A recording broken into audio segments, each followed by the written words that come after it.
بنیادی عمل جس کی وجہ سے مستورات کے کام میں ترقی اور مضبوطی پیدا ہوگی، اور تقاضے جو ہیں اندرون سے لے کر کے ملکوں کی سطح تک وہ تقاضے پورے ہونے کے لیے ذریعہ ہے، وہ یہ ہے کہ پرانی خواتین کا 6 مہینے میں ایک مرتبہ جوڑ کیا جائے،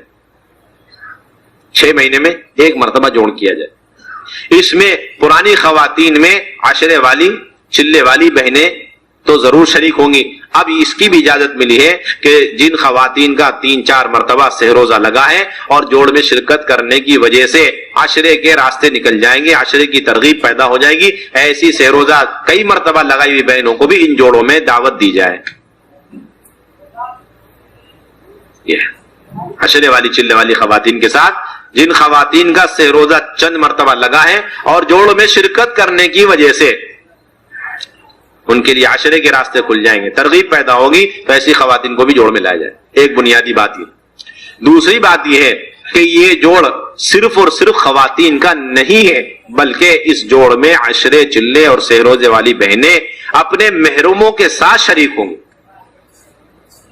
ایسا نہ ہو کہ سارے پرانے ساتھی اپنی اپنی خواتین کو جوڑ کی جگہ پر چھوڑ کر چلے گئے اور 2-3 پرانے ساتھی بیان تقریر کر جوڑ پورا، یہ تو بیان تقریر ہو گئی، جوڑ ہوا ہی نہیں، جوڑ نہیں ہوا۔ ایک خواتین کو ہم نے بیان تقریر کے لیے جمع نہیں کیا، ایک کام ہے، ایک مقصد ہے۔ پچھلے 6 مہینے میں کیا ہوا، آئندہ 6 مہینے کا سارا کام، سارے تقاضے ان کے سامنے رکھنے، اندرون سے لے کے پورے عالم کے۔ اس کے لیے جتنا عورتوں کا ہونا ضروری، اتنا ہی ان کے محرم مردوں کا اس میں شرکت کرنا ضروری۔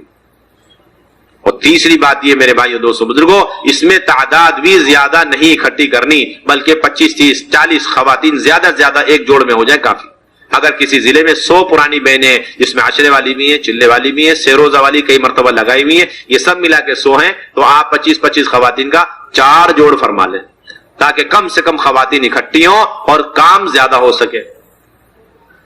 چوتھی بات یہ ہے کہ اس جوڑ کے اندر زیادہ وقت نہیں، 2.5 سے 3 گھنٹے کا وقت، اور ایسا وقت رکھا جائے اس جوڑ کے لیے جس میں کھانا ہرگز نہ ہو، اور اعلیٰ درجے کی بات یہ ہے کہ نماز کا وقت بھی بیچ میں نہ ہے۔ صبح 8-9 بجے گئے اور 12 بجے تک فارغ ہو گئے، 10 بجے گئے 1 بجے سے پہلے فارغ کر دیے، کھانا بھی نہیں ہے، نماز بھی نہیں۔ یا ظہر اور عصر کے درمیان لمبا وقفہ ہے تو ظہر عصر کے درمیان کر لیا جاوے، کیوں؟ تاکہ اتنے دنوں کے بعد ان خواتین کا اکٹھا جس مقصد کے لیے ہوا ہے، سارا وقت جو مختصر سا وقت ہے اپنے مقصد میں لگا رہے۔ ورنہ آپ کو معلوم ہے ایک وقت کی نماز کے لیے بھی اگر ہم بیچ میں وقت دیں گے آدھا گھنٹہ نکل جائے گا۔ اور اس کے اندر مجلسیں 3 ہیں، ایک تو تعلیم کا حلقہ، دوسرا تشکیل والی مجلس، اور تیسرے مقامی کام کو سمجھانا۔ یہ 3 بنیادی مجلس ہے۔ ایک پرانی بہن تھوڑی دیر کے لیے، آدھے گھنٹے کے لیے اندر خواتین میں تعلیم کر لے، اس کے بعد ایک ساتھی مشورے سے تشکیل کرے، ترغیب دے، اور ازواج مطہرات اللہ کے راستے میں کیسے نکلتی تھی اور ان کے جذبات کیسے تھے، صحابیات کیسے نکلتی تھی، کتنی تکالیفیں برداشت کرتی تھی، کیسی کیسی خروج کے اعتبار سے قربانیاں دی، یہ انہیں سمجھا کر۔ اور اس وقت امت کے حالات کیا ہیں، خواتین کے حالات، بے پردگی، بے حیائی، بے دینی، جہالت اور کفر و شرک، ارتداد، پورے امت کی خواتین اور مردوں کے حالات سنائیں۔ اور خصوصاً اس وقت کوئی جماعت اپنے صوبے کی ہو، اپنے ضلع کی ہو یا اپنے ملک کی ہو، کوئی ایسی جماعت، 2 جماعت، 3 جماعت جو ابھی تازی کسی علاقے میں، ملک میں کام کر آئی، اور انہوں نے آنکھوں سے امت کی خواتین کا حال دیکھا، بے دینی کا، جہالت کا، غفلتوں کا، ان تازی کارگزاریوں کو اسی وقت سنائیں، بڑے اہتمام سے سنائیں، اور پھر اس کے بعد ان کی تشکیل کریں تاکہ ان تمام آئے ہوئے بھائیوں میں، بہنوں میں جذبہ پیدا ہو اور سب کے سب اندر سے تیار ہو جائیں۔ ہم اللہ کے راستے میں نقد یہیں سے چلے کے لیے، بیرون کے لیے، عشرے کے لیے تیار ہیں، اور ہمیں روکنا پڑے کہ بھئی آپ کے شرائط پورے نہیں ہو رہے۔ اب تو اللہ معاف فرمائے، اعزاز اور اکرام کے طور پر ایسے ساتھیوں کو بٹھا دیتے جو سیرت کی روشنی میں بہت اچھے بیان کر لیتے، لیکن کارگزاریاں سنا کر، امت کے حالات سنا کر کے مجمع کو وصول نہیں کر پاتے، بلکہ وہ لوگوں کے بھی جذبات نہیں بنتے جن کے شرائط پورے ہو رہے، ان کے بھی جذبات نہیں بن پاتے جن کے نکلنے کا وقت آ گیا ہے۔ اس لیے مجلس بہت امانت ہے، یہ اکرام اور اعزاز کی وجہ سے مجروح نہیں ہونی چاہیے۔ ایسے ساتھی بٹھائیں جو پوری امانت داری کے ساتھ اس مجلس کا حق ادا کرے، اور ساری باتیں امت کی حالات وغیرہ اور کارگزاریاں تازی امت ان کے سامنے رکھے تاکہ ان کے جذبات بنے۔ اور یہ بات لمبی بھی نہیں کرنی، مختصر سی ہو جائے، آدھے گھنٹے کی ہو جائے، 40 منٹ کے اندر ہو جائے۔ اس کے بعد اب ہمیں تشکیل شروع کرنی۔ تشکیل کے اندر ایک خاتون اندر تشکیل کرے ساری بہنوں کی، اور ایک بھائی باہر جتنے ساتھی ہمارے بیٹھے ان کی تشکیل کرے. 4 لائن کی تشکیل کرنی، سب سے پہلے بیرون 2 مہینے کی، اور اس ملک کے لیے جو ملک ہمارے تقاضے پہ دیا گیا یا مطلقاً بیرون 2 مہینے. جتنے لوگوں کے بیرون کے قواعد پورے ہو گئے،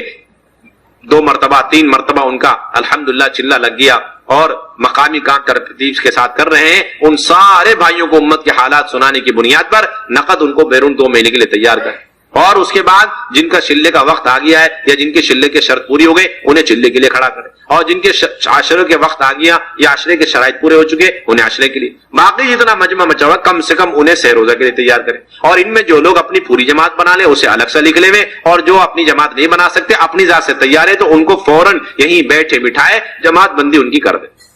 اب یہ 4 مجلسیں لگ گئی، بیرون 2 مہینے والی، چلے والی اور عشرے والی، سہ روزہ والی. اب ان کے نام لکھ لیے جائے اور ان کا درمیانی ایک نکلنے کا وقت تاریخ بھی طے کر لیا جائے، اور ان کا خرچ بھی ان کے مشورے سے اسی مجلس میں طے کر لیں، اور پھر ان کی وصولیہ بھی اسی مجلس میں لی جائے. چاروں طرح کی جماعتوں سے، بیرون 2 مہینے جانے والوں سے بھی وصولیہ بھی لینی، چلے والوں سے بھی، بلکہ یہ جتنا مجمع پرانوں کا، پرانے جوڑے ان پرانوں کی یعنی قدیمات کے جوڑ میں اکٹھے ہو رہے، یہ تو وصولیابی کے ساتھ اور پاسپورٹ کے ساتھ آئے جوڑ کے اندر. اسی وقت آپ کو پاسپورٹ جمع کرانے، اسی وقت اپنی وصولیابی بیرون کی آپ کی جمع کرانی.